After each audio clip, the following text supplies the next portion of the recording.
A kí yín káàbọ̀ sí ọ̀rọ̀ àti àdúrà Másọkúnmọ́ tí ẹ̀ ń gbọ́ láti orí òkè Másọkúnmọ́ Ògìjò. Brother B.A. Ọlọ́runtọ́lá ti ṣetán láti kọ́ wa ní ọ̀rọ̀ náà. Ẹ kú etígbọ̀. Welcome to Másọkúnmọ́ Word and Prayer Message, reaching you from Másọkúnmọ́ Prayer Mountain, Ògìjò. Brother B.A. Ọlọ́runtọ́lá is ready to teach us the word. Happy listening. Táàyè bá wà, ẹ ṣe àmì. Ìjòyè ló fi Joseph pamọ́, ọba ló tú sílẹ̀, yes or no. Ìwé Genesis chapter 41 verse 14. Kúrò lọ́wọ́ ẹ̀ṣẹ̀, lọ́wọ́ ogun, àìsàn àti àrùn tó gbé hánu. He that sent me, Ọlọ́run mọ̀ sọ fún mọ́ tú ẹlẹ̀ báyìí lórúkọ Jésù. Amen. Mò ń kà láti inú ìwé ìrètí Jésù tẹ́tọ́wọ́ Jòhánù kọ orí ìkẹjọ ẹsẹ̀ ìkọkàndínlọ́gbọ̀n rẹ̀. Ẹni tí wọ́n mi sì ń bẹ pẹ̀lú mi kò jọ̀wọ́ èmi nìkan sí nítorí tí èmi ṣe ohun tí ó wù ú ní ìgbà gbogbo. I'm reading from the Gospel of Jesus Christ according to St. John, from chapter 8, verse 9 there, that says, He that sent me is with me. The Father has not left me alone, because I do what pleases him every time. Ẹsẹ̀ Bíbélì tí a kà yìí ni a ti ń ṣe ìrànṣẹ́ bọ̀ ní kíláàsì ọ̀rọ̀ àti àdúrà Másọkúnmọ́ eléyìí tí àkórí ẹ̀ jẹ́ ẹnìkan pẹ̀lú Ọlọ́run. Sérèsì kọkànlá ní iṣẹ́ ìrànṣẹ́ kan báyìí. It is from this verse that I'll be teaching ourselves in this class on the theme that says, One with God, and this is series 11 of it. Case study wa ní sáà yìí òun ni Joshua tí a ó ti ara ẹ̀kọ́ láti inú ìwé Joshua orí ìkẹwàá ẹsẹ̀ ìkejìlá sí ẹsẹ̀ ìkẹrìnlá rẹ̀.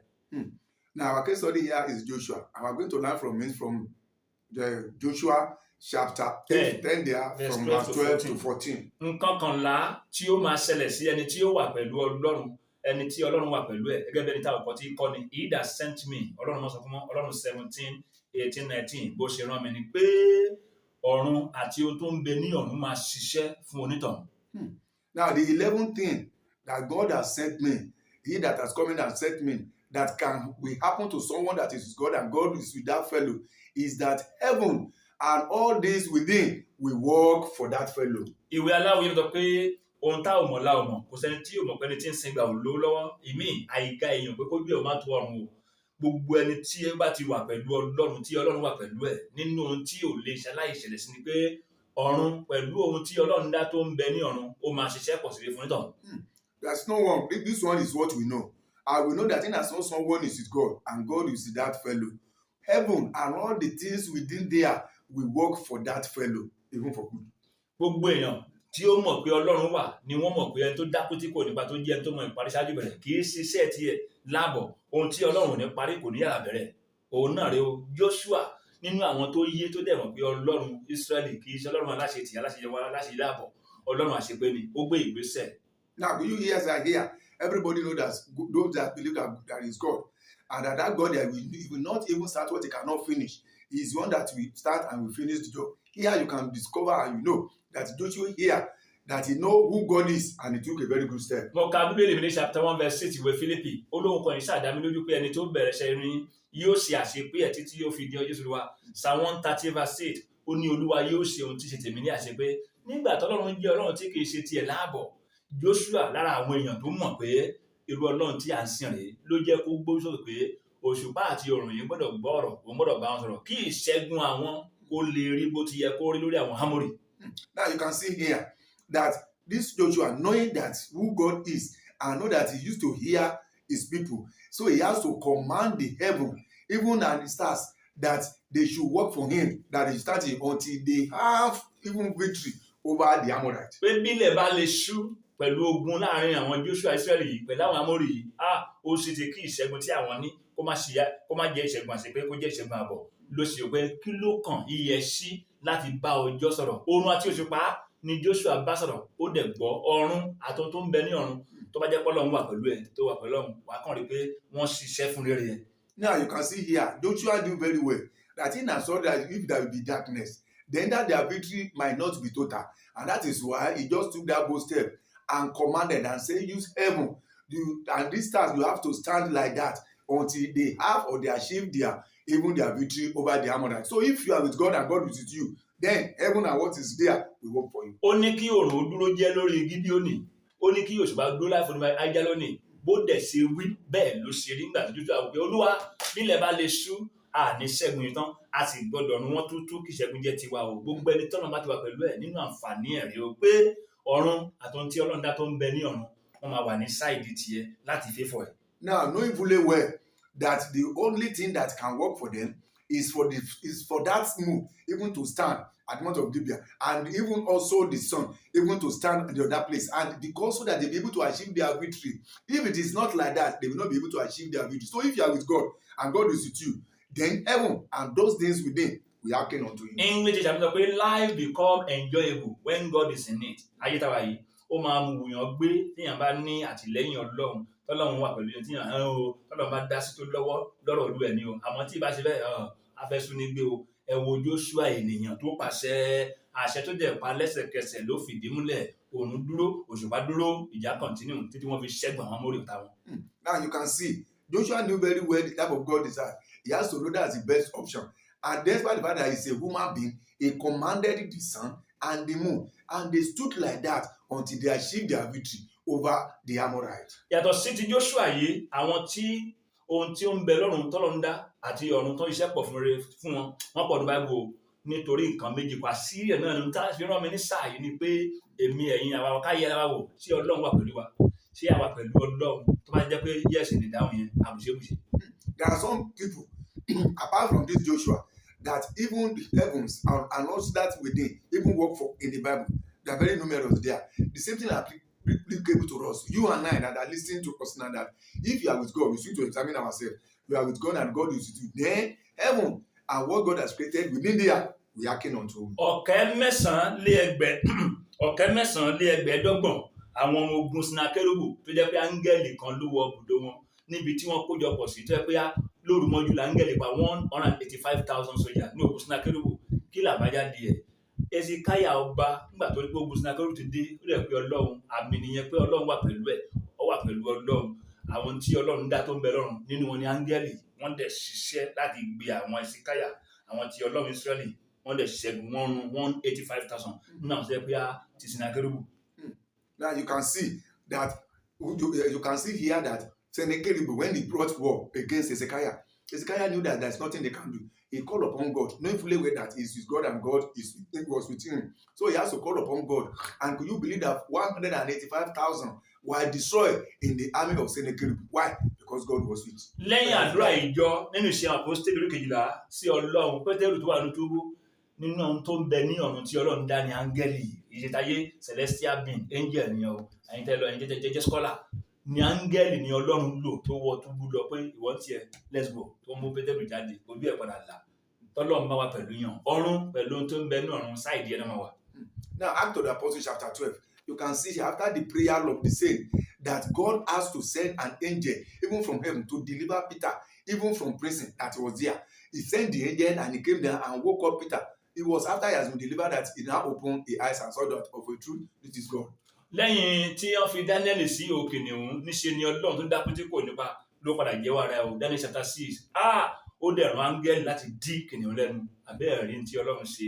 Àṣírí ẹ̀ ni pé torí pé Ọlọ́run wà pẹ̀lú àwọn eléyìí wà pẹ̀lú Ọlọ́run òun ló fà á.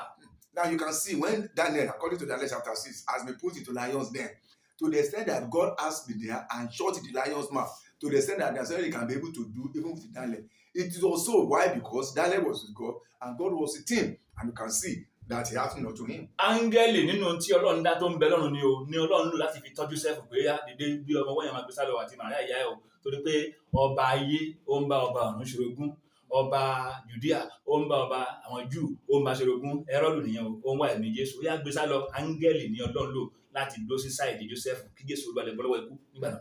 Now, angel, they are celestial beings. And in as well they have been created, their God has acted to. It was that angel that was sent to Joseph that come, you carry this baby, because Herod was looking for his life. He has to instructed even Joseph, the mother, to carry the baby even to another place. Just celestial angel was sent to him. Chapter 2, ìwé ìròyìn ti Jésù tó Matthew kọrí kejì ẹsẹ̀ kìíní sí ẹ̀kọ́ kọ̀ọ̀la. Àwọn amòye tí wọ́n wá tí wọ́n pé nípasẹ̀ ìràwọ̀ yìí ni wọ́n tẹ̀lé wá pé wọ́n wá Jésù láti bá forí balẹ̀ fún kí wọ́n tó fún ní ẹ̀bùn. Ṣé bá áńgẹ́lì Ọlọ́run náà ló ṣàtọ́nà wọn pé bí wọ́n fi padà dọ́rọ̀ Jésù lọ́wọ́ wa. Téèyàn bá jẹ́ ẹni tó wà pẹ̀lú Ọlọ́run tó lọ́wọ́ pẹ̀lú ẹ̀ gbogbo ohun tí Ọlọ́run dá tó wà lọ́run àti ọ̀run rẹ̀ ní ṣe náà máa ṣiṣẹ́ gbé olúwa ẹ̀ wọ́n ní ṣiṣẹ́ lòdì sí wa. Now you can see here that the visit of the Magas at that time, when they want to visit King of Kings at that time, it was the angel of God that directed them and exhorted them that they should not go back even to Herod, because he was seeking even the life of Jesus Christ at that time. It was even that angel that directed them. So if you are with God and God is with you, heaven and all the things that God has created there will hearken and work for us for our good. Yàtọ̀ sí áńgẹ́lì àti òṣùpá, àwọn tó ń bẹ lọ́run pọ̀ nínú ẹ̀ náà ní ìrì díù.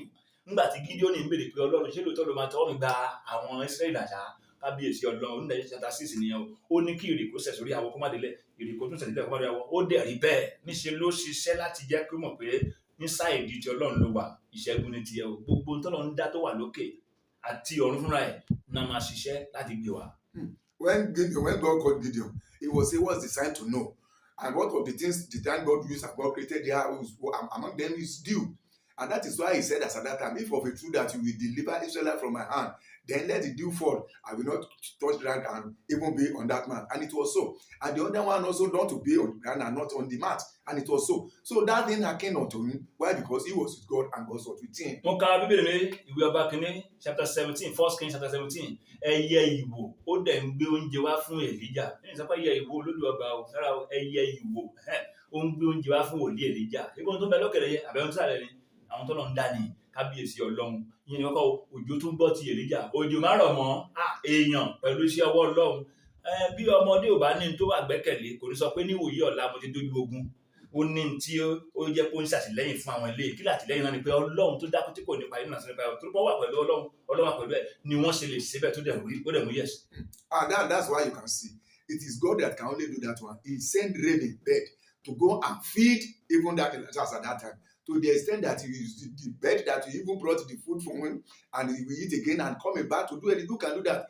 Those are the things that God has created even from above, from heaven there. And it is the same that Elijah that commanded as at that time that you rain, please stop, don't fall. And that is human being commanding the work of God. And it was so. All these things are possible. Why? Because they were with God and God was with them. Ìkéde wa mẹ́yẹn o, kọ́ tó di pé akọrin àgbẹ̀ ọ̀dọ́ tó wọ́n ti gbórin dé o, àmọ́ gbogbo ẹni tí arán mi sí tó wà ní kíláàsì ọ̀rọ̀ àtàjọ́ ọ̀tọ̀ wọ̀nyí tó bá jẹ́ pé Ọlọ́run wà pẹ̀lú ẹ wà pẹ̀lú Ọlọ́run ṣé ẹ lè gbà pẹ̀lú mi ṣá ọ̀rọ̀ English àmì ni o, ó ní help does not come from abroad but above.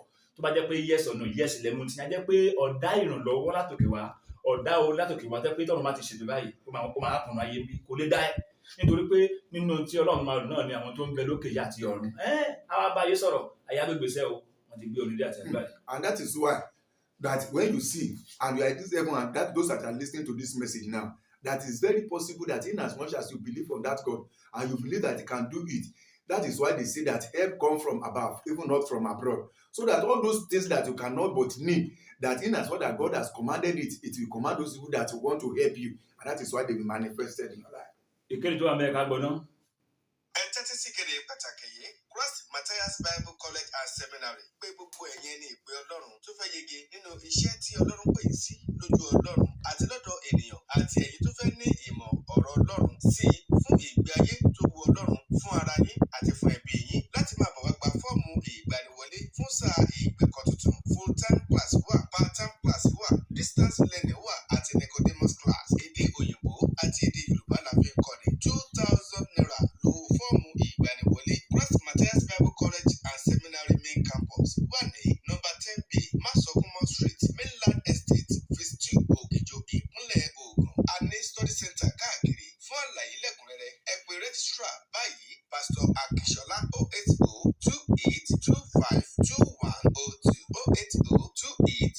08028252102 tàbí rector sí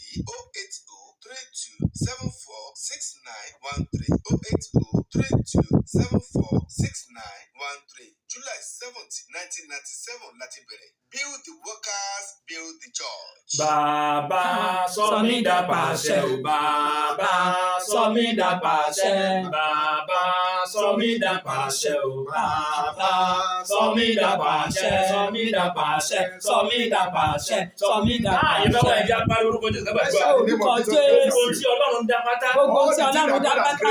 Ẹ bẹ̀rẹ̀ sí ní ṣiṣẹ́ pọ̀ fún èdè Bẹ̀rẹ̀ sí ní ṣiṣẹ́ pọ̀ fún èdè Ọlọ́run láti òní lọ. láti òní lọ. Èyí á gbé Orúkọ Jésù. òun àti àti òṣùpá oòrùn àti ṣiṣẹ́ pọ̀ sí òṣùpá rere. ó Ọ̀run ṣiṣẹ́ ṣiṣẹ́ pọ̀ pọ̀ sí sí rere rere. òjò Òjò ṣiṣẹ́ ṣiṣẹ́ pọ̀ pọ̀ sí sí rere. rere Fún àwọn òjò àṣúra, ṣiṣẹ́ pọ̀ sí fún àwọn rere ènìyàn, fún àwọn gbogbo tí ènìyàn Ọlọ́run dá láti tí àkókò wọ́n lọ. lọ́ọ́ dá láti àkókò yìí lọ ẹ̀bẹ̀rẹ̀ sí ṣiṣẹ́ pọ̀ Isaiah 45:11 oníbàyí ló wá jẹ́ wí ẹni mọ Ísírẹ́lì àti ẹlẹ́dàá rẹ̀ ó ní béèrè nǹkan tí ń bọ̀ lọ́wọ́ mi ní ti àwọn ọmọ ọkùnrin ó ní ẹ pàṣẹ fún mi ní ti iṣẹ́ ọwọ́ mi a fẹ́ pàṣẹ báyìí orúkọ Jésù ẹ̀kọ́ ló pè. Call the name of Jesus Christ very well now. Ọjọ́ tó ń dúró láti fọhùn ibi fọhùn ẹkún sí ayé. ọjọ́ tó ń dúró láti fọhùn ibi fọhùn ẹkún sí ayé. Òòrùn ọjọ́ yẹn ò ní yọ. Òòrùn ọjọ́ yẹn ò ní yọ. Mẹ́lẹ̀ ọjọ́ bẹ́ẹ̀ ò ní rán. Tí ọ̀tá ti ṣe fọhùn láti fọhùn ẹkún wàhálà ìdààmú ìṣòro sí ayé mi sáyé àwọn ọmọ mi sáyé ọkọ mi sáyé ọmọ ọmọ ẹgbẹ́ ọmọ ọmọ òòrùn ọjọ́ náà ò ní yọ kò ní yọ kò ní yọ kò ní yọ. Amen. Òòrùn ògbó èmi bí èmi. Òòrùn ògbó èmi olúwa rẹ̀ Wọ́n máa ràn fóònù ọdún yìí. ó máa ràn fóònù oṣù ìdáná ọdún lórúkọ Jésù olùkọ́ mi olùṣèlè ní olùṣèlè olùṣèlè olùṣèlè láti ẹ̀sìn ó máa ràn lóṣù ó máa ràn lóṣù fóònù oṣù tó wọ̀ lórúkọ Jésù ó máa ràn. Ojú ọjọ́ bẹ̀rẹ̀ sí fẹ́fọ̀ mi. Ojú ọjọ́ bẹ̀rẹ̀ sí fẹ́fọ̀ mi àṣẹ ni mo pa láti ẹ̀sìn gbogbo tí Ọlọ́run dá àtúntẹ̀dá lọ ṣe alágbàdá tó lọ́run dá mo pa láṣẹ ẹ máa fẹ́fọ̀ mi ẹ máa fẹ́fọ̀ àwọn ọmọ mi ẹ fẹ́fọ̀ mi ẹ fẹ́fọ̀ mi ọmọ ayé ọmọ kọ́mọ lórúkọ Jésù ohun gbogbo tó wà lókè ó bẹ̀rẹ̀ sí fẹ́fọ̀ mi èyí tó wà nísàlẹ̀ rẹ̀ ó bẹ̀rẹ̀ sí fẹ́fọ̀ mi láti òní lọ lórúkọ Jésù. Títọ̀run ayé mi máa wọ̀. Títọ̀run ayé mi máa wọ̀. Afẹ́fẹ́ ibi ò ní fẹ́ lù mí. Afẹ́fẹ́ ibi ò ní fẹ́ lù mí. Kò ní fẹ́ lù mí. Kò ní fẹ́ lù ọmọ mi. Kò ní fẹ́ lù ọmọ mi. Kò ní fẹ́ lù ọmọ mi. Kò ní fẹ́ lù ọmọ máa yọ ọmọ lórúkọ Jésù. Kò ní fẹ́ o. Afẹ́fẹ́ tó sọ wọ́n ní ìdàkúdà. Tó sọ wọ́n dà láǹgbára lórúkọ Jésù. Kò ní fẹ́ lù àwọn ọmọ mi. Kò ní fẹ́ lù ọkọ mi. Kò ní fẹ́ lù ọmọ máa yọ ọmọ. Ojú àti oréré. Òjò rere ó bẹ̀rẹ̀ sí rọ̀ fún èmi lémi lórí láti sí lọ òjò rere ó yá bẹ̀rẹ̀ sí rọ̀ òjò rere ó yá tó yẹ mí lè gbọ́ lọ́rùn ó yá máa rọ̀ bó ti rọ̀ lémi lórí máa rọ̀ láwọn ọmọ mi lórí máa rọ̀ mọ́tò máa yọ ọmọ kọ́mọ ó yá máa rọ̀ lé wa lórí o nínú ayé mi ó yá máa rọ̀ lórúkọ Jésù. Òun àti òṣùpá gbọ́ ti Joshua. Òun àti òṣùpá gbọ́ ti Joshua. Olóore mi máa gbọ́ tèmi. Olùrànlọ́wọ́ gbọ́ tèmi. Aláàbí máa gbọ́ tèmi. Ẹni àyànmọ́ máa gbọ́ tèmi. Lórúkọ Jésù. Wọ́n ní kọ́ mi. Wọ́n ní kọ́ àwọn ọmọ mi. Òun àti òṣùpá òkú Joshua. Olùrànlọ́wọ́ ní kọ́ mi. Olùrànlọ́wọ́ náà ló ní kọ́ mi. Ẹni àyànmọ́ ní kọ́ mi. Wọ́n ní kọ́ àwọn ọmọ mi. Lórúkọ Jésù. Olùrànlọ́wọ́ mi ẹni àyànmọ́ mi. Wọ́n ní kọ́ mi. Wọ́n wo ìmọ́lẹ̀ sí mọ́ wọn, ojú kò tì wọ́n, ojú ìgbàgbọ́ ò ní tì. Ojú ìgbàgbọ́ ò ní tì. Títọ̀run ayé mi máa wọ̀. Títọ̀run ayé mi máa wọ̀. Lórúkọ Jésù. Ojú ìgbàgbọ́ ojú ìṣẹ̀lọ̀ṣẹ̀ ìgbò ní tì mí. Àrùn pé mo ní Jésù. Mo jẹ́ ní ìgbàlà. Mo gbàdúrà. Ojú ò ní tì mí. Ojú bá ti ṣe pé ènìyàn. Ojú ò ní tì mí. Kò ní tì àwọn ọmọ mi. Amen. Ẹ kó iná fún sísúlẹ̀, má jẹ́ kó lọ lára mi. Má jẹ́ kó lọ lára mi o. Ohun tí mo ṣe tí mo fi wù ọ́ Olúwa. Má jẹ́ kó lọ lára mi o.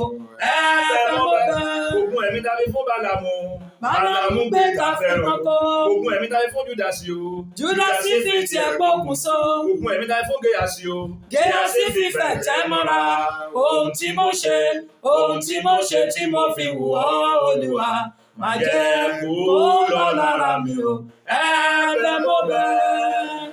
B.A. Ọlọ́run tó lọ́jọ́ orúkọ tèmi o. Kámẹ́rà wa ni Bólúwa ti fẹ́ amen. Ọlọ́jọ́ òbí òní. Many happy returns of the day. Bólúwa ti fẹ́ amen. Ọlọ́run wa, Ọlọ́run tọ́lá. More money your account in Jesus' name. Amen. Pastor Dr. Mrs. Margaret Olúwarẹ̀mílẹ́kún wife mi ni wáyé tí ẹni wá mi sí o. Ẹ kó yín náà fún series 12. Jésù Ọlọ́run má sọ kún mọ́ ààyè ló wà. My name is Jewan Bola, Lord of Masokumo. You are alive forever.